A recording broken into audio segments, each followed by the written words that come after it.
Hello students, मैं हूं कुमार अभिषेक और स्वागत करता हूं आपका अपने यूट्यूब चैनल कुमार मैथमेटिक्स में। स्टूडेंट्स, इससे पहले सीयूईटी का क्वांटिटेटिव रीजनिंग का परसेंटेज टॉपिक शुरू कर चुके हैं। मतलब पेपर 3 के लिए हम तैयार हो रहे हैं और अब आपको धीरे धीरे बहुत मज़ा आने वाला है। आप पीछे वाले वीडियोस को देखे होंगे, तो मैं यकीन के साथ कह सकता हूँ आपको ज़रूर मज़ा आया होगा। और अब तो और भी ज़्यादा, क्योंकि जब क्वेश्चंस आपको आएंगे और क्वेश्चंस आपसे इजीली सॉल्व होने लगेगा ना बच्चे, तो मुझे नहीं लगता है कि किसी भी बच्चे से कोई भी इस तरह का क्वेश्चन जो कॉम्पिटिटिव व्यू से इम्पॉर्टेंट है और वो आए और बच्चे ने कुछ ही सेकंड्स में निपटा दिया, तो किसी को बुरा लगे, ऐसा तो मैं मान ही नहीं पाऊंगा। ठीक है, चलो कोई बात नहीं है। खैर, सबसे पहले तो आगे बढ़ने से पहले मैं ये बता दूं, कोई भी बच्चा मेरे से अगर जुड़ना चाहता है, ठीक है, तो यूट्यूब चैनल को तो सब्सक्राइब कर ही लेगा वो।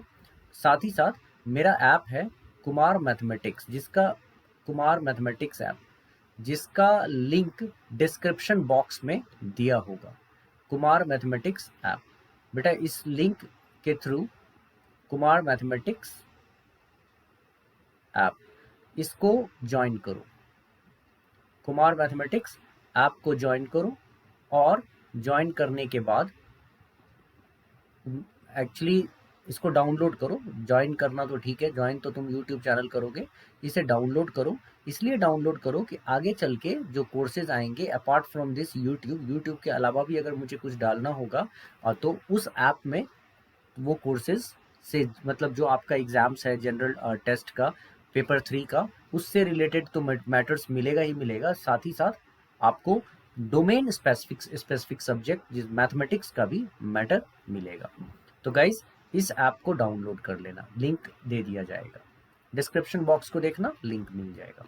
चलो, हम लोग कर रहे थे परसेंटेज, ठीक है। तो जब हम परसेंटेज कर रहे थे, बाकी किस तरीके से फ्रैक्शन में हम कन्वर्ट करते हैं, इन सब चीज़ों को हमने सीख लिया। तो अब मैं कुछ बातें बता रहा था जिसको मैं लेकर आगे बढ़ूंगा और थोड़ी प्रैक्टिस कराऊंगा और चीज़ों को तब समझ में पाओगे आप। जैसे मैंने आपको बताया था कि if you have to find out 20% of 60, तो अब हम लोग क्या करेंगे। वैसे तो हमने देखा कि when 60 is increased by 20%, what will be the value? अगर ये है question, what will be the value, यहां से लास्ट किया था, वहीं से शुरू कर रहा हूं, what will be the value? Guys, अगर इस तरह का क्वेश्चन होगा तो हम लोगों ने क्या किया था। इस तरह के क्वेश्चन में बहुत ही साधारण सा एक काम किया था। 60 का 20% फाइंड आउट किया, ठीक है, और 60 का 20% फाइंड आउट करने के बाद जो आया, क्या आया था बच्चे, 12। तो ये 60 में वो वाला 12 ऐड कर दिया और जिससे कि 20% इंक्रीज होता हुआ हम लोगों को दिख गया। 60 में 20% इंक्रीज किया तो ये आया, ठीक है। चलो गाइस, अब तो ये बात हो गई। दूसरी चीज क्या है कि अगर मैंने बताया था कोई भी नंबर अपने आप का 60% ही होता है। अगर याद हो तो कोई भी नंबर बच्चे अपने आप का 60%, सॉरी माय मिस्टेक, कोई भी नंबर अपने आप का 100% होता है। तो इसका मतलब 60 अपने आप का 100% है और 60 को अगर 20% इंक्रीज करना है तो सीधा मैं 100 में 20 ऐड कर देता हूँ, तो ये 120 हो जाएगा। तो मैं सीधा 60 का 120% निकाल लूंगा, मुझे वही मिलेगा जो मैं 20% निकाल के 60 में ऐड करूं उससे, ठीक है। तो यहाँ पे देखो तो 12 इंटू 6 72। तो ये बातें हमारे लिए बहुत आसान हो गई। किसी ने हमें अगर कहा होता कि 20% अगर घटा देंगे हम, that means if we suppose decrease 60 by 20%, तो क्या होता। तो अगर मैं डिक्रीज करता 60 को 20% से, तो 60 इंटू 100 में 20 माइनस कर देता और 80 बाई 100 से डिवाइड करता, मतलब ये आ जाता, ठीक है बच्चे। तो यहाँ पे क्या होता है 48, क्योंकि इंक्रीज करोगे तो if any number is 100% of itself, increase करेंगे तो 100 में वो परसेंटेज ऐड करेंगे और डायरेक्ट निकाल लेंगे वैल्यू, परसेंटेज वैल्यू, ठीक है। और 100 में वो परसेंटेज माइनस करें तो इसका मतलब अपने आप डिक्रीज हो जाएगा उस परसेंटेज वैल्यू से जिसकी बात हो रही है। ये बातें सबके समझ में आ गई होंगी, तो मैं कुछ नई बातें अब इसमें करना चाहूंगा, ठीक है। जो जहाँ से हम लोगों ने खत्म किया था पिछले टॉपिक को, पिछले वीडियो में। बच्चे अब ये चीज़ें तो आसान है कि 20% ऑफ एनी नंबर निकाल लो, 30% ऑफ एनी नंबर निकाल लो, इंक्रीज कर दो, डिक्रीज कर दो।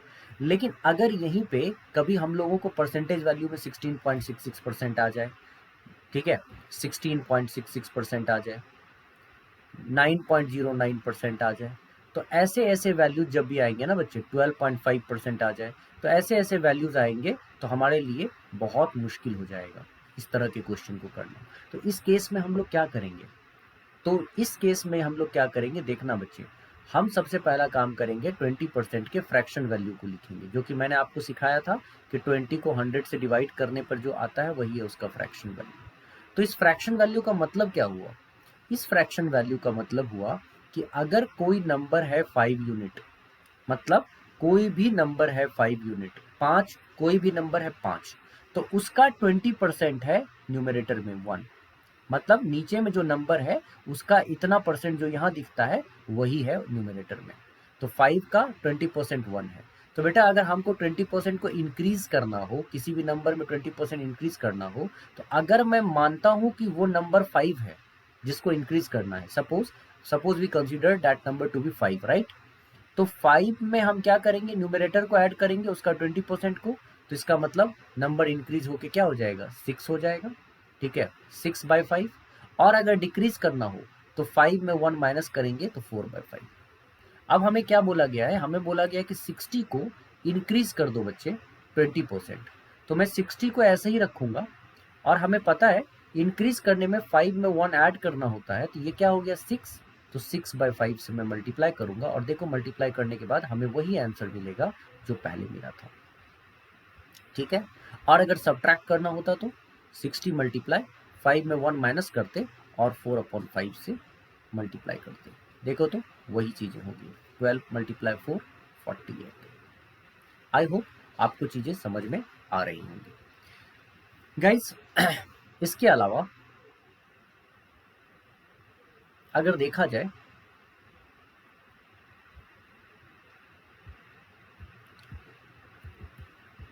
मैं एक दो सवाल और बताऊंगा जिससे कि आपकी क्लैरिटी हो जाएगी यहाँ पे। अगर मैं कहता हूं what will be the value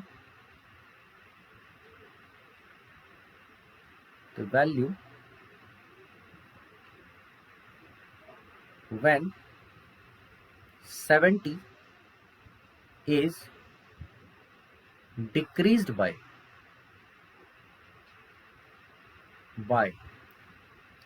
14.28%। हो गया, सर में चक्कर आ गया होगा, ठीक है, कि कोई 70 जो नंबर है उसको 14.28% डिक्रीज करने पर क्या वैल्यू आएगा।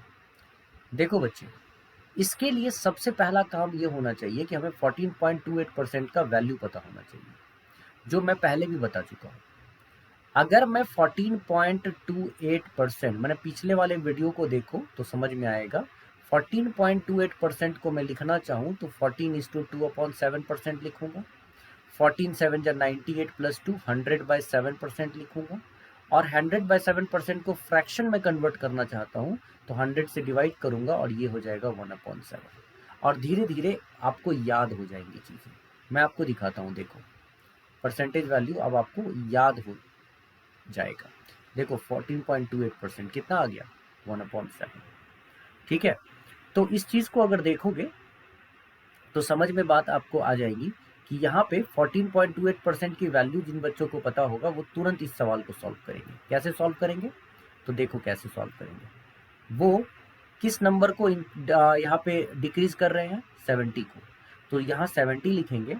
और मैंने क्या बोला था, इस 70 को आप यहाँ पे 7 यूनिट मान के रिप्रेजेंट करेंगे। मैंने 70 क्या है, 7 यूनिट है, 7 यूनिट का मतलब 70 को 7 यूनिट रिप्रेजेंट करेगा, ताकि 70 को जब 7 यूनिट से डिवाइड करेंगे तो डिवाइड करने के बाद 1 यूनिट की वैल्यू आ जाएगी 10, 1 यूनिट की वैल्यू आ गई 10।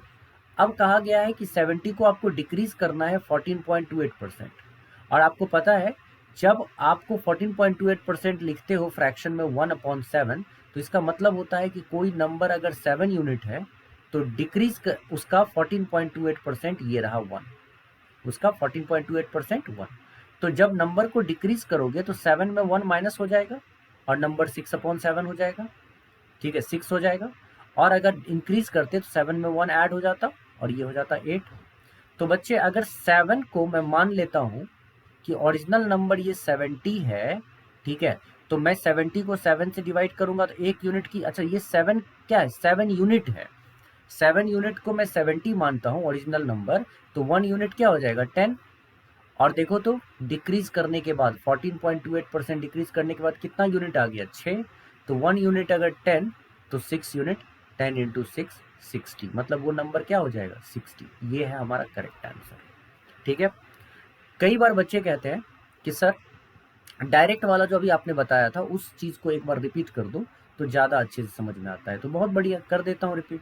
किसी भी नंबर को 14.28% घटाना हो तो पहले तो ये देखो वो नंबर क्या है 70, 14.28% का फ्रैक्शन क्या है 1/7।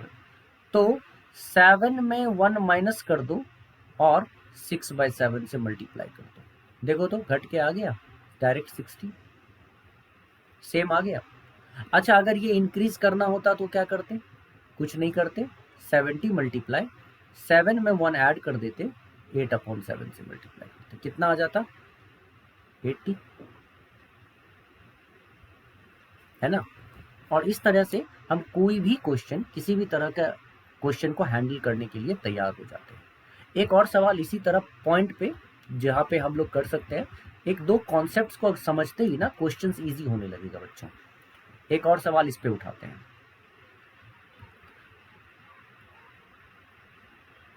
what will be the value, what will be the value when 90 is increased by 16.66%, when 90 is increased by 16.66%। तो ऐसे क्वेश्चंस को करने का क्या तरीका होगा, बड़ा ही सिंपल सा तरीका होगा। पहले तो जानना होगा कि 16.66% का फ्रैक्शन वैल्यू है क्या।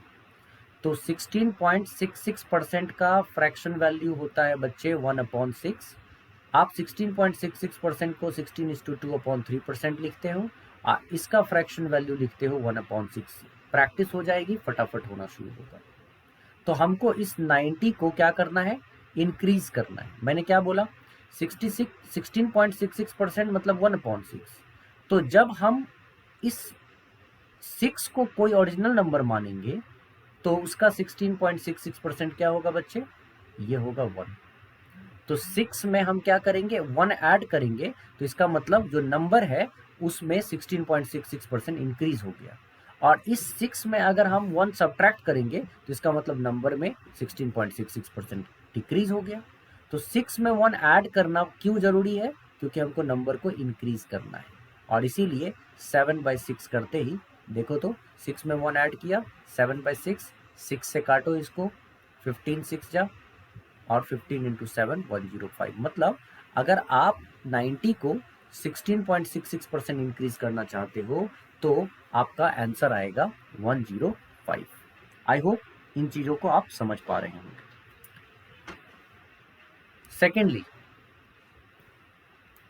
अब इस तरह के क्वेश्चंस को अगर समझ गए तो एक और टाइप का क्वेश्चन समझेंगे हम, और उससे बेसिक जो अप्रोच है वो हमारा क्लियर हो जाएगा। अब चलो टाइप टू इसी में, और फिर हम लोग आगे परसेंटेज में रिलेशनशिप समझेंगे और फिर क्वेश्चंस में एंटर कर जाएंगे बच्चे। टाइप 2 में क्या है बेटा, क्या है सवाल, बड़ा ही सिंपल सा एक सवाल उठाएंगे टाइप 2 में, बहुत ही सिंपल सा। देखो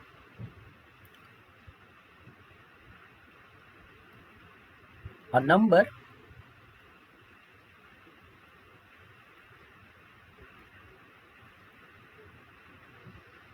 increased by 12.5% it becomes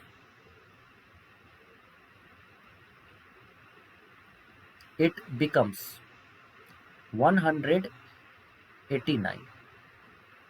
find the number. ठीक से देखोगे बच्चे तो ये सवाल बड़ा ही इजी सवाल है। कैसे इजी है, तो पहले मैं इसके अप्रोच को सिखाता हूँ।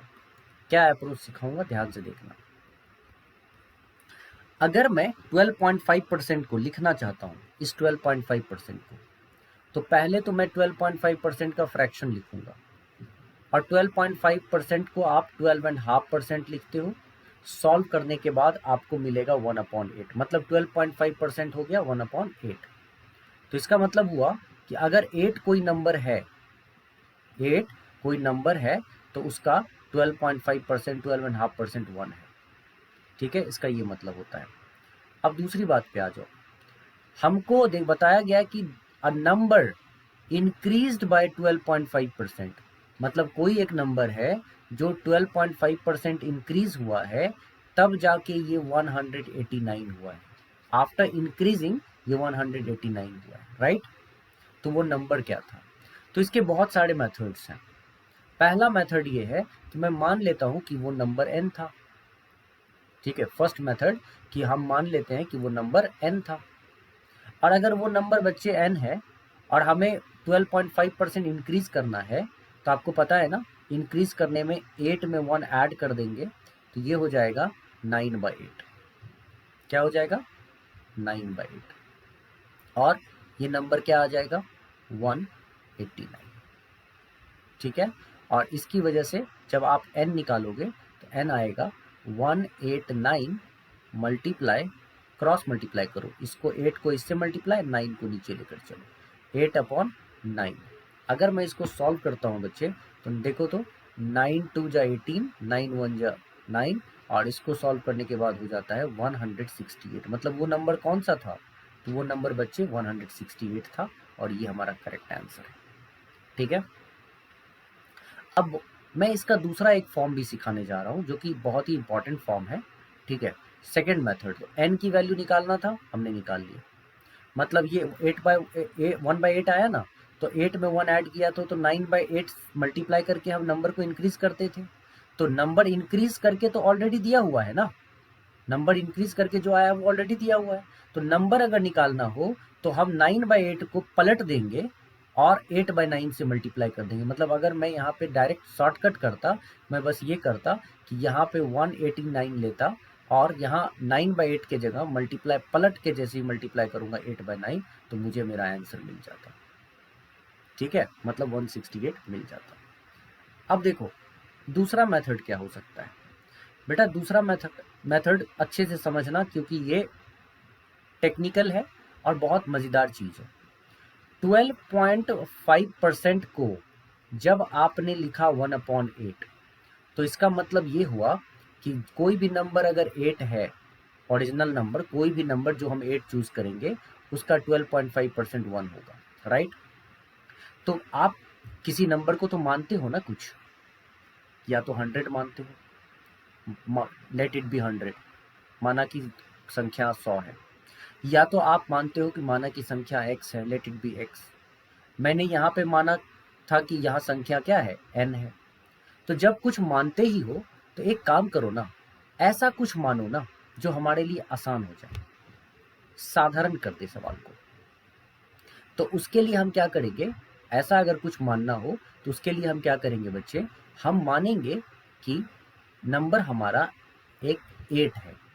हमारा जो ओरिजिनल नंबर है, हमेशा डेनोमिनेटर को याद रखना, जो यहाँ पे हर है, डेनोमिनेटर को मान लेंगे कि वो नंबर है।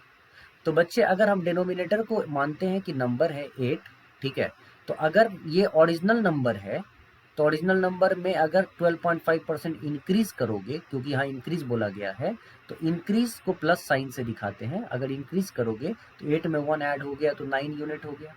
मतलब ये कि अगर ओरिजिनल नंबर बच्चे 8 यूनिट, तो नंबर इंक्रीज होके, माने 12.5% इंक्रीज होके कितना बन जाता है, 9 यूनिट। और लेकिन एक्चुअली में यहाँ जो नंबर था, उसको जब 12.5% इंक्रीज किया इस ओरिजिनल नंबर को, तो ये तो 189 के बराबर आया। तो इसका मतलब ये जो 9 यूनिट है ना बच्चे, ये 189 के बराबर है। और इसीलिए 9 यूनिट अगर 189 के बराबर है, और यहाँ यूनिट का मतलब क्या हुआ, यहाँ बस ऐसे समझ लो, 9 कलम की कीमत 189 रुपये, 9 पेन का प्राइस 189 है, तो 1 पेन का प्राइस क्या हो जाएगा, उसी को लिखते हैं 9 यूनिट इक्वल टू, अगर 189 है तो 189 बाय 9 करने पे 1 यूनिट की वैल्यू आ गई। तो 9 यूनिट इक्वल टू 189, तो 1 यूनिट 1 यूनिट इक्वल टू कितना, 21। और जैसे ही बच्चे 1 यूनिट 21 आया ना, 8 इंटू 21 करते ही तुम्हारा आंसर तुम्हारे सामने है 168। मतलब ओरिजिनल नंबर क्या था, 8 यूनिट। तो 1 यूनिट की वैल्यू तुमको निकल आई, और 1 यूनिट की वैल्यू निकल आई, तो इसका मतलब 1 यूनिट की वैल्यू से इसको मल्टीप्लाई करते ही तुम्हारा आंसर तुमको मिल जाएगा। आई होप तुम्हें ये बात समझ में आ गई होगी। चलो बच्चे, थोड़ा सा अब आगे बढ़ते हैं।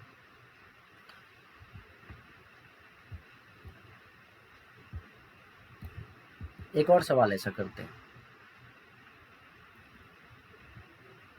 नंबर decreases by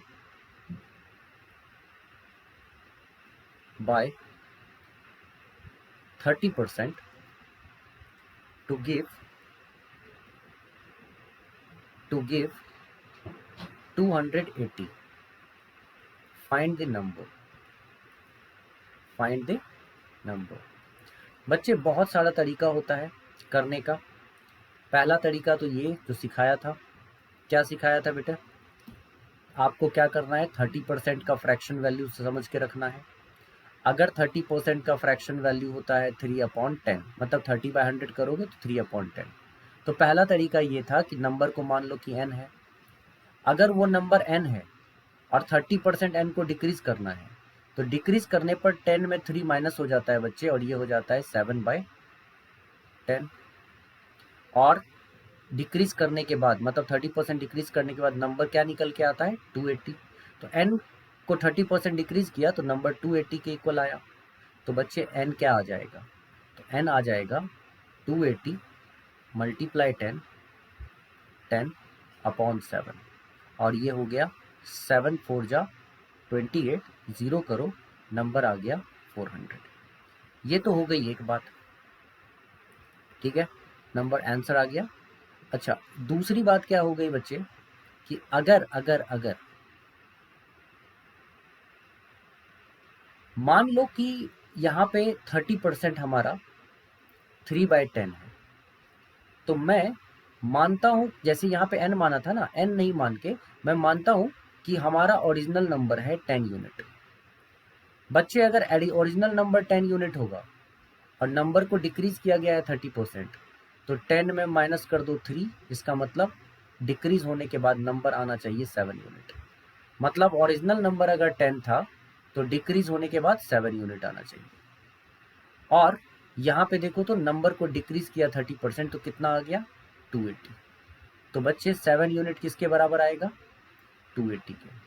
और अगर 7 यूनिट 280 के इक्वल आया तो 1 यूनिट किसके इक्वल आएगा, तो 280/7 ये आएगा 40 के equal.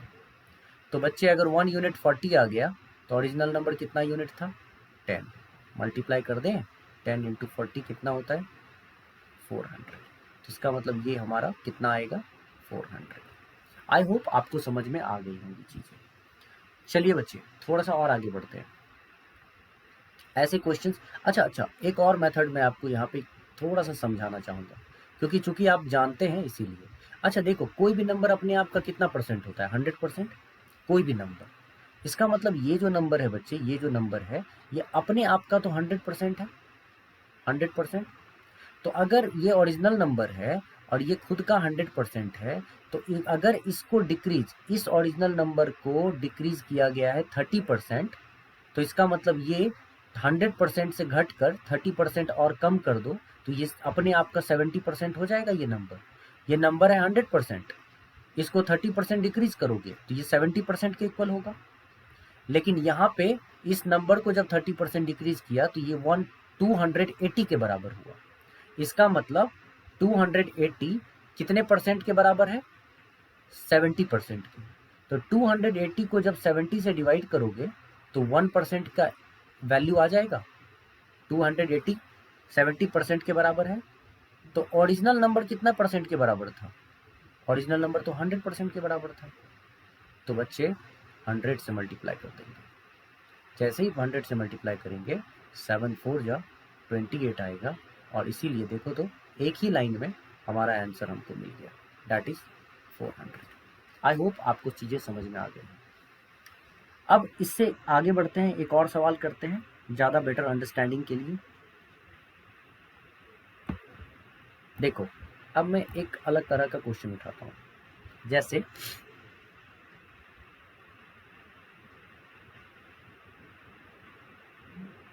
a number increases by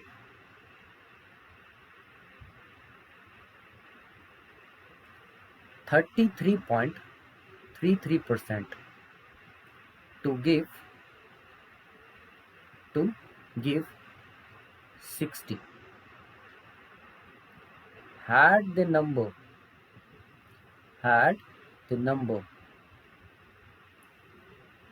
decreased by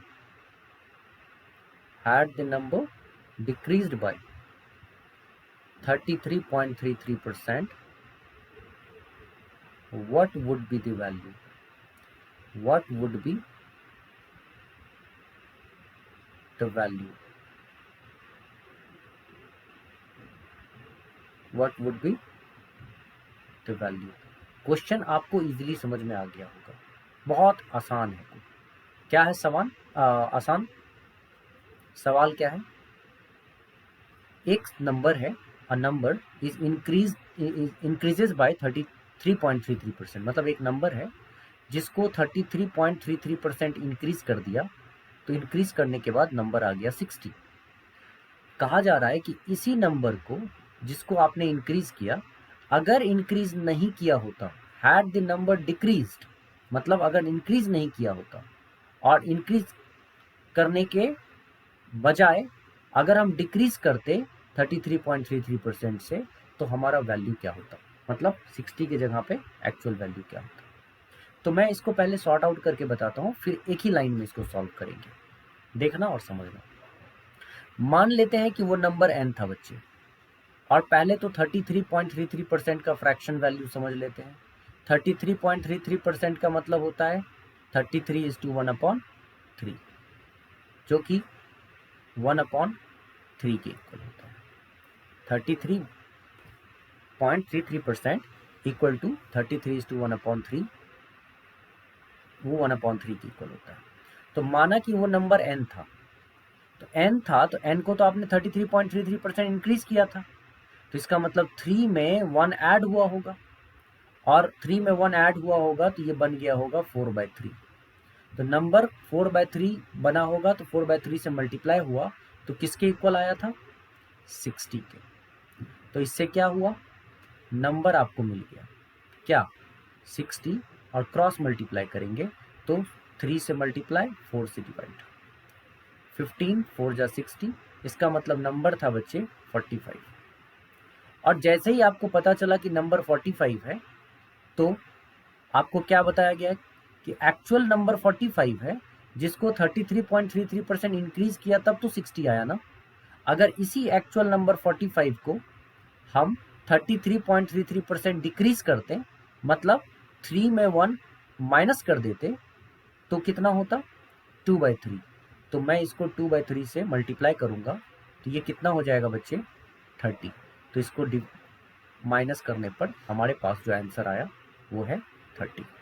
तो आई होप आप लोगों को ये चीज़ अच्छे से समझ में आ गया हो कि किस तरीके से हम परसेंटेज में मूवमेंट कराते हैं, कैसे परसेंटेज में हम आगे बढ़ते हैं, कैसे परसेंटेज में हम पीछे जाते हैं, कैसे हमने परसेंटेज निकाल लिया, मतलब परसेंटेज वैल्यू कुछ भी रहा हमें कोई फ़र्क नहीं पड़ा, हमने इजीली निकाल लिया।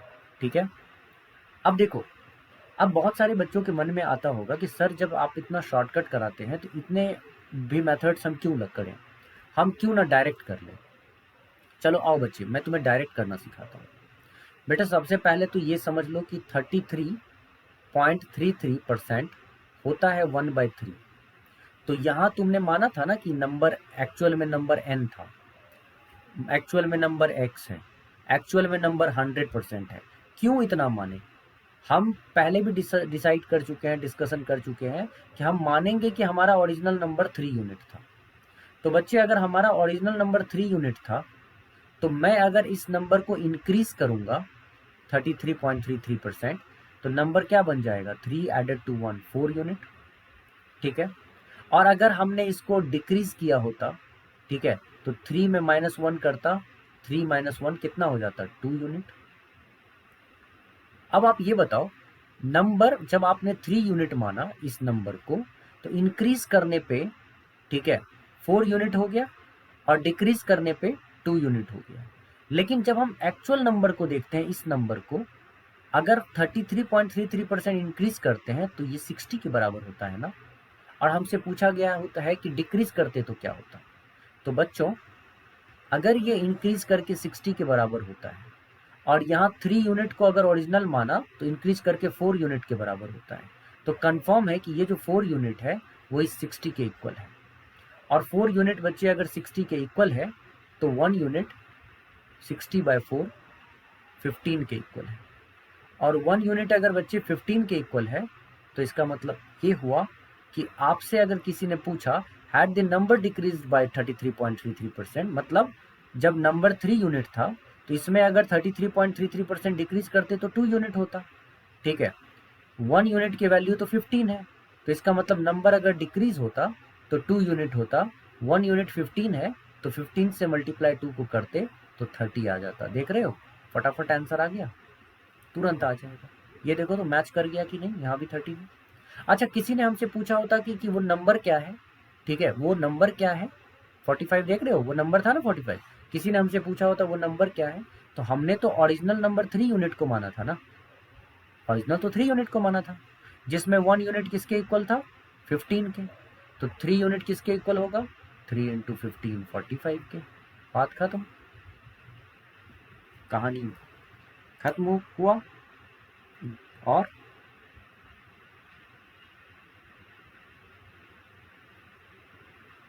आगे हम लोगों को इससे बढ़ना है। ठीक है बच्चे, चलिए अभी आने वाले समय में और भी चीज़ें मैं बताऊंगा। मैं आपको थोड़ा सा पहले परसेंटेज के फ्रैक्शन वैल्यूज़ को दिखा देता हूँ। इसको आप देख लीजिए अच्छे से, नोट डाउन भी आप करना चाहें तो नोट डाउन कर सकते हैं। देखो, सबसे पहले इसको देखो, ये आपको पीडीएफ भी मिल जाएगा, मेरे साथ जुड़ जाइए।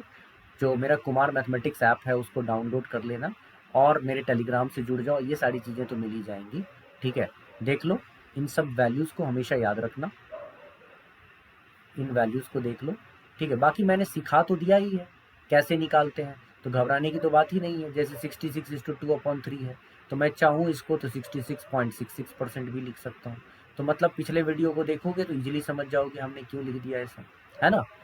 चलो, अब आगे चल के हमें बहुत सारी बातें पढ़नी है, जिसमें से परसेंटेज का यूज होने के बाद अब हम लोग को ये भी पढ़ना है कि परसेंटेज को परसेंटेज के ऊपर अगर चेंज करें, मैंने परसेंटेज के ऊपर परसेंटेज बदलाव आए, मतलब change in percentage over percentage, successive percentage change.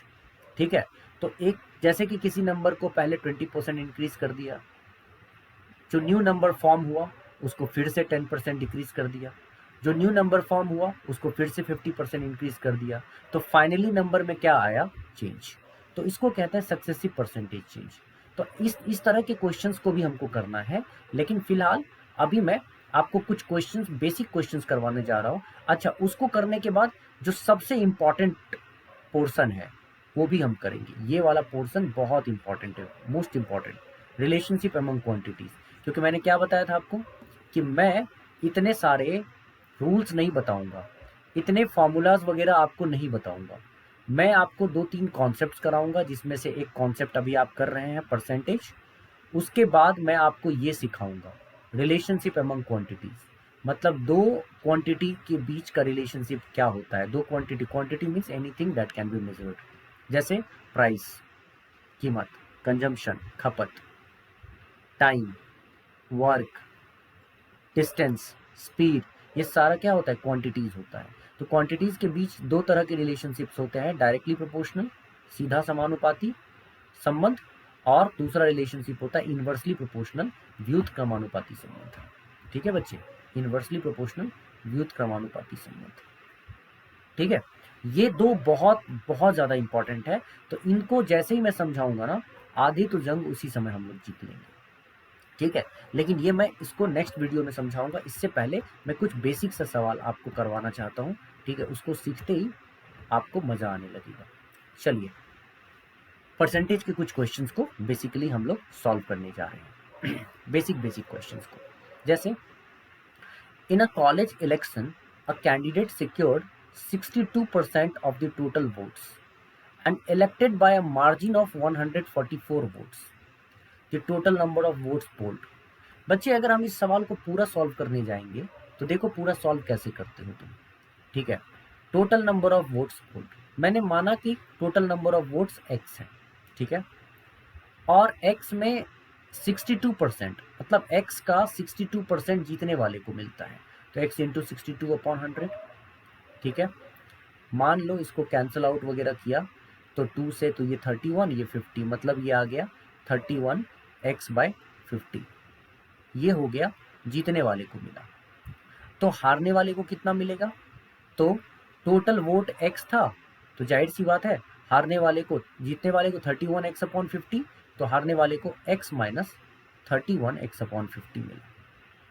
तो मैंने 50 में x को मल्टीप्लाई किया तो ये आ गया 50x minus 31x, that is 19x/50, मतलब हारने वाले को 19x/50 मिला। ठीक है, तो कितने के मार्जिन से ये जीता? 144। इसका मतलब ये हुआ कि जब हम इन दोनों को, जब हम इसमें से इसे माइनस करेंगे, जो हम करके यहाँ पे देखेंगे, 31x/50 में से हम माइनस करेंगे 19x/50 को अकॉर्डिंग टू क्वेश्चन, तो किसके बराबर हो जाएगा मार्जिन? 144 के। तो यहाँ पे 144 के बराबर आया। अब हम जब सॉल्व करेंगे इसको, मैं यहाँ सॉल्व करता हूँ, तो सॉल्व करेंगे तो देखो तो दोनों का एलसीएम आ गया 50, यहाँ पे आ गया 31x, ठीक है, यहाँ पे आ गया माइनस 19x इक्वल टू 144, और 31x माइनस 19x कितना आता है? 12x। 50 में इसको मल्टीप्लाई करूंगा मैं, तो 144 मल्टीप्लाई 50, क्रॉस मल्टीप्लाई करना होगा तो, और x की वैल्यू क्या आ जाएगी बच्चे? 144 मल्टीप्लाई 50/12। देखो तो 12 जो 144 और 12 इंटू 5 60, मैंने यहाँ पे आ गया 600, एंड 600 इज आवर आंसर। लेकिन बहुत लंबा खींच गया, अगर देखा जाए तो इस क्वेश्चन को बहुत लंबा हमने खींच दिया। इन्हीं दिनों के लिए मैं यहाँ पे हूँ और इसकी ज़रूरत को पूरा करता हूँ। बच्चे, इस सवाल को देखो कितना तेजी में हम सॉल्व करेंगे। हम क्या करेंगे, टोटल वोट्स पोल कितना हुआ ये पूछा गया है। हम क्या करेंगे, मानेंगे टोटल वोट्स पोल्ड इज 100%। ठीक है, 100 अगर मैंने जैसे मैंने यहाँ पे 100 लिखा तो इसका मतलब हुआ 100%, तो नहीं भी लिखूंगा ना तो भी समझना कि ये टोटल वोट्स 100% ही है। तो बेटा, अगर टोटल वोट 100% है तो यहाँ पे जीतने वाले को कितना मिला है 100% का? 62।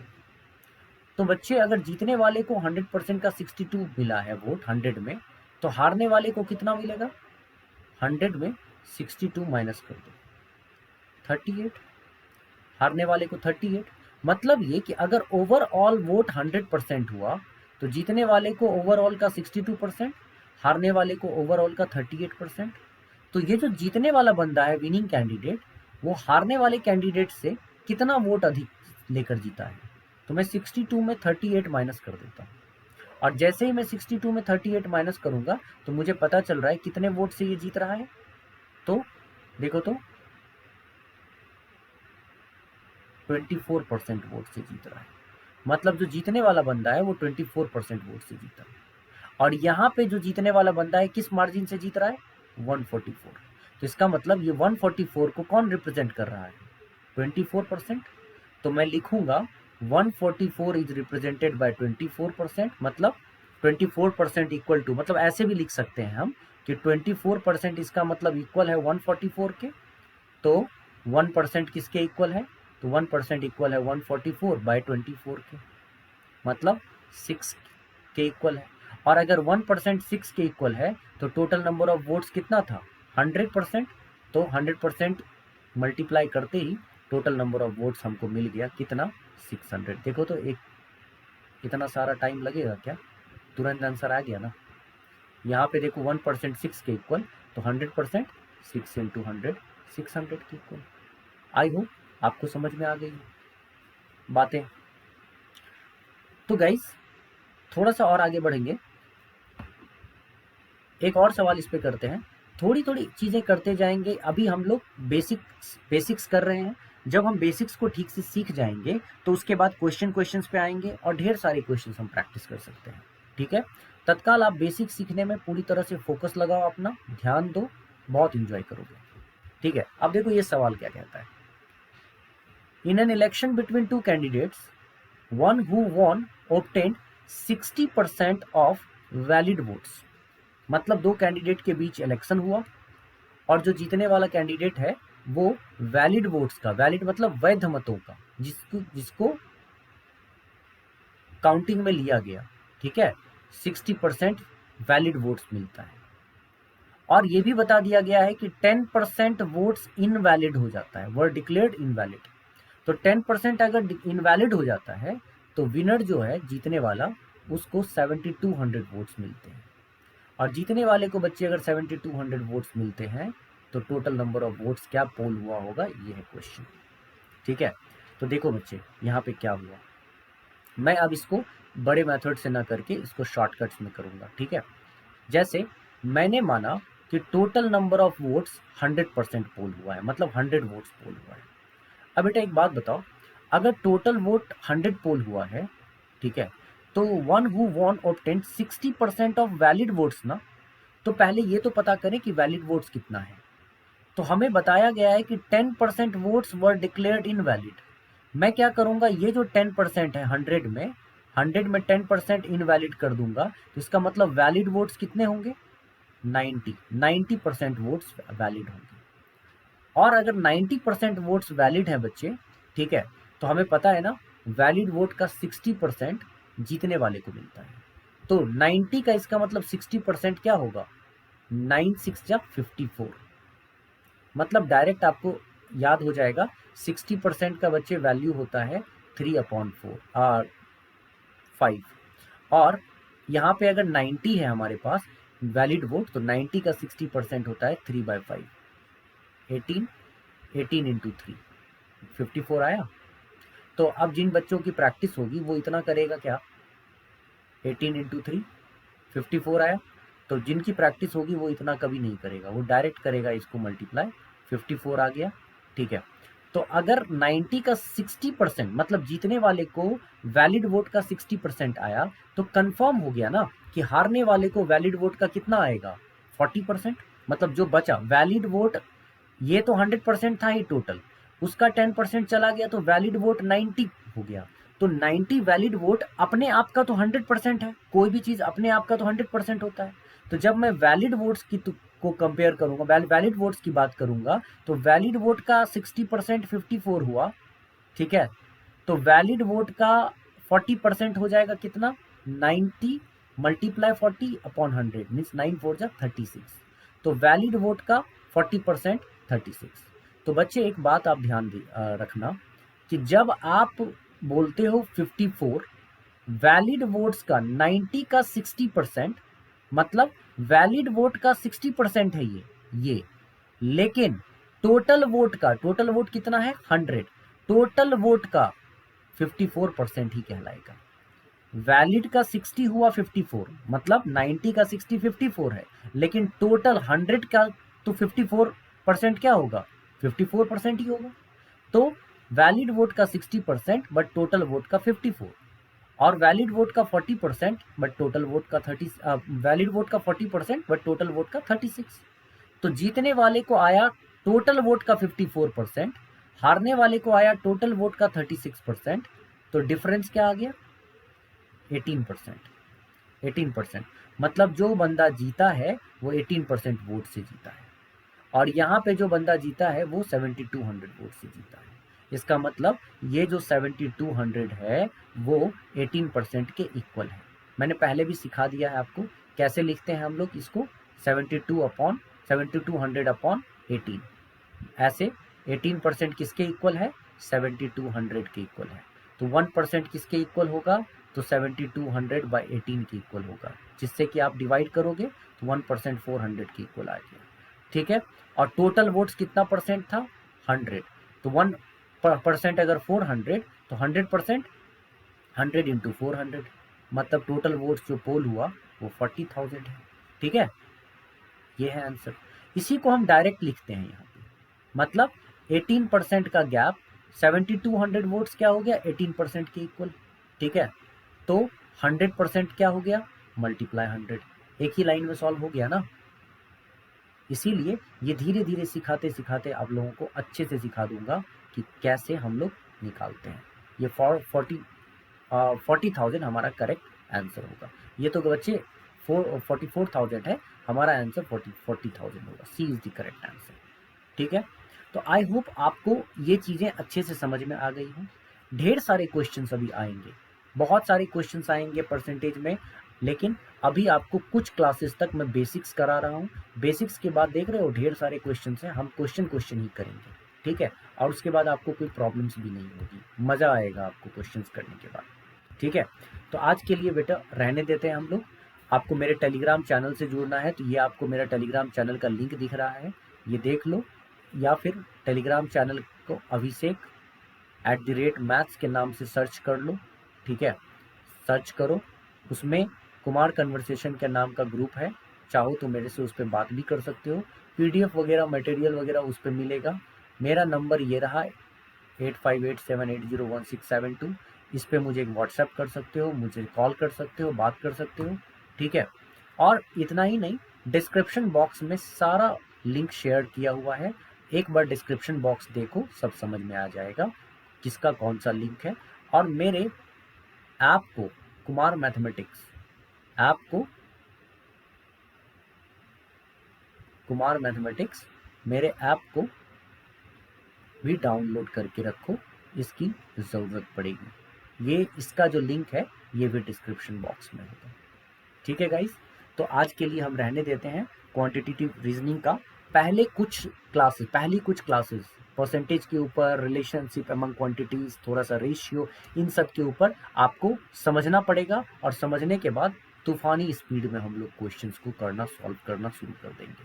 आप देखोगे आप बहुत ही फास्ट वर्क करने लगे इस पर। ठीक है, चलिए गाइस, हम लोग नेक्स्ट क्लास में मिलते हैं नई वीडियो के साथ, नए टॉपिक के साथ। इनफैक्ट टॉपिक नया नहीं रहेगा, टॉपिक यही रहेगा, लेकिन इसके आगे के नए कॉन्सेप्ट्स के साथ। Thank you so much, enjoy करिए, see you, take care, bye bye.